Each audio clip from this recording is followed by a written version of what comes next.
Tu sais, j'ai passé, 15 ans de ma vie à être célibataire. Donc, 15 ans, en boîte de nuit, à essayer de draguer les filles. Et j'avais une seule stratégie de drague. C'était, je me bourre la gueule, et on verra. Voilà.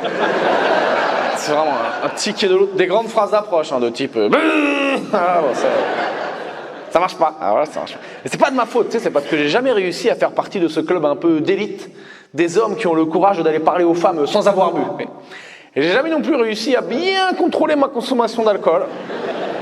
Ce qui fait qu'en fait, en soirée, mesdames, soit je vous parlais pas, soit... Disons que j'avais un petit laps de temps de 15-20 minutes où l'alcool commençait à faire effet et j'arrivais encore à peu près à articuler. Mais c'était vraiment au top chrono. Frérot, t'as 20 minutes pour attraper un 06 et vite partir crever dans la forêt comme un loup-garou. Alors, ce qui est bien avec l'alcool, alors l'alcool c'est mal, attention quand même, peut-être il y a des jeunes et tout, il y a des enfants, j'en sais rien, l'alcool c'est mal parce que dans les moins ça tue, c'est quand même une activité un peu chiante, mais dans les plus, ce qui est bien avec l'alcool c'est qu'en soirée, plus tu bois, plus tes centres d'intérêt évoluent au fur et à mesure de la soirée et de ta consommation d'alcool.